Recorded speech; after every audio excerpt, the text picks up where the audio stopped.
been almost 8 months since I moved to the state from Japan, which is crazy, but I feel like I can see the differences more clearly about how's it like to live in the United States and Japan. By the way, thank you guys so much for coming back to my channel. If you guys are new here, welcome to my channel. My name is Luna. I'm creating content about learning language and sharing my life in the United States as a professional dancer. So in today's video, I'm going to share with you guys things that I cannot do here in the United States or I have to do to protect myself. Let's get started. So the first thing that I have to bring everywhere is this one.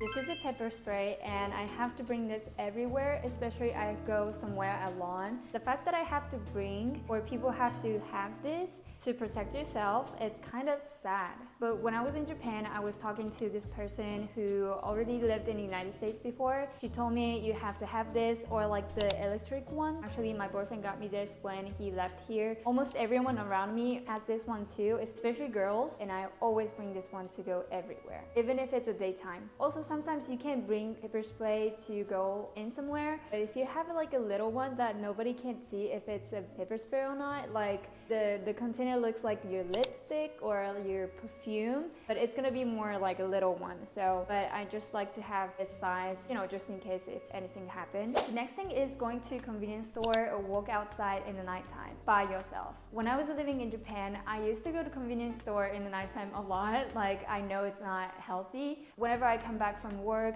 you know, convenience store in Japan, especially Tokyo, it's everywhere. So on the way home, even if it's dark outside and I have to walk along street that there's no light, even in that situation, I just go there and get my food. Even if you have a car, it's kind of dangerous to go like store by yourself, especially if you're a girl. Speaking of walking outside, walking on sidewalk is totally different story here. Maybe it's because I'm living in Texas and cars are huge here, like people drive trucks. So whenever I walk on the sidewalk, I feel like it's really dangerous and people drive crazy here. And another thing is there is no like a guard thingy like in Japan, so I feel like unprotected. Whenever I want to go outside for a walk, I just go to the park near my apartment because I feel like it's more safe. I just don't go to like street, walk on the sidewalk, especially the crossing. I don't want to walk.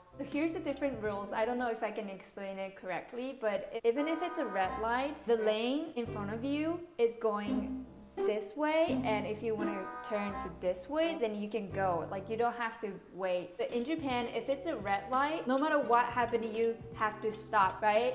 But here it's a difference. So even if it's a red line, you just gotta have to look just in case because cars are moving. This is something that I try not to do in Japan as well, but you can't leave your personal item on the table at cafe or restaurant, or you can't keep the spot with your personal item. I mean, it's possible, but I don't recommend you guys to do it. Just go to the cashier and get a coffee or get something and find a spot afterwards, because it's not like Tokyo, it's not packed every time, but in Tokyo you kind of have to find a spot first so that you can sit. But for now, I don't have that kind of situation here. Or if you want to reserve the spot, you can just call them, or you can ask the staff if they can keep the spot for you before you buy something. But even if I want to go to restroom, I would not leave my laptop at the table because I don't feel safe. And the last thing that I want to share with you guys is not dress like rich. For example, when you go outside and just for like grocery shopping, I don't want to wear like really gorgeous dress or like a mini dress.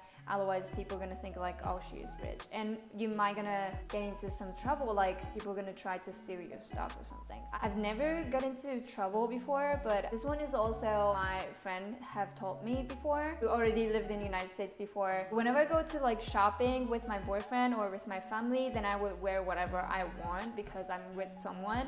But if I'm alone, then I would wear like just baggy jeans, sweatshirt, maybe like a hat so that nobody can see me. So these are the things that I wanted to share with you guys today. I hope this video gonna help you, and I was debating myself if I should talk in Japanese or in English because it's kind of like for Japanese people, but I thought maybe English speaker who lives in more like safer environment in another country, this video might gonna help for them. So I decided to talk in English, and also I hope this will help you guys to improve your listening skills, or like you can learn some new words from the subtitle. So yeah, I talked in English. By the way, I'm a Japanese if you guys didn't know. These are the things that I experienced and have taught, so it might won't be the same for everyone, but I hope this video gonna help you if you're coming to United States, or maybe just going to somewhere. Because as a Japanese, I think we got so used to the safe environment, and it's kind of sad that the fact that I have to bring the pepper spray everywhere, or I can't leave my laptop or